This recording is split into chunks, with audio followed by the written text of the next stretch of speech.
Operation നങ്കൂറിൽ നിർണായക കണ്ടെത്തലുമായി customs. Ernakulam കുണ്ടന്നൂരിൽ നിന്ന് പിടികൂടിയ വാഹനത്തെ ചുറ്റിപ്പറ്റി അടിമുടി ദുരൂഹത.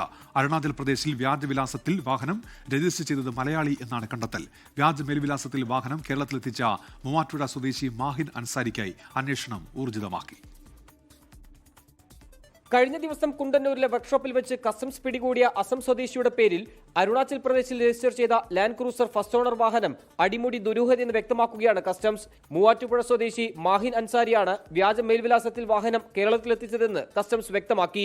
കസ്റ്റംസ് പരിശോധന നടത്തുന്നുവെന്ന് സൂചന ലഭിച്ചതിനു പിന്നാലെ നിറം മാറ്റാനായി 2 ആഴ്ച മുൻപാണ് വാഹനം വർക്ക്ഷോപ്പിലെത്തിച്ചത്. കുണ്ടന്നൂരിലെ ഓട്ടോ ഷോപ്പ് ഉടമ 24നോട് ഇക്കാര്യം സ്ഥിരീകരിച്ചു. 2 ആഴ്ചക്ക് മുമ്പ് വന്ന വണ്ടിയാണ്. നമ്മൾ ഇന്നലെയാണ് സ്റ്റാർട്ട് ചെയ്തത്. വർക്ക് സ്റ്റാർട്ട് ചെയ്തത് ഇന്നലെ. ഫുൾ ബോഡി കളർ ചേഞ്ച് ചെയ്യാനായിട്ടാണ് പറഞ്ഞത്.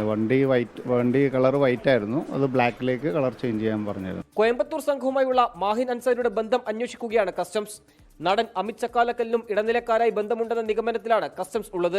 അമിത്തിന്റെ ഗ്യാരേജിൽ നിന്ന് പിടികൂടിയ മറ്റു വാഹനങ്ങളുടെ രേഖകളിൽ കസ്റ്റംസിന് സംശയമുണ്ട്. എന്റെ വണ്ടിയുടെ ഡോക്യുമെന്റ്സ് പഴയ 1999 രജിസ്ട്രേഷന്റെ സമയത്തെ ഡോക്യുമെന്റ്സ് ഒക്കെ തരാൻ പറഞ്ഞിട്ടുണ്ടായി.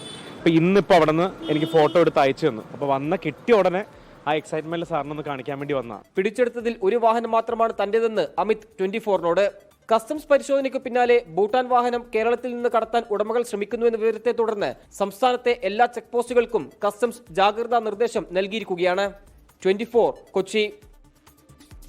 ലോകത്തെവിടെയായാലും ഏത് സമയത്തും 24 വാർത്തകളും ഓഗ്മെന്റഡ് റിയാലിറ്റി പാക്കേജുകളും എക്സ്പ്ലെയിനറുകളും വിശദമായി കാണാൻ ഞങ്ങളുടെ യൂട്യൂബ് ചാനൽ നിങ്ങൾക്ക് സബ്സ്ക്രൈബ് ചെയ്യാം.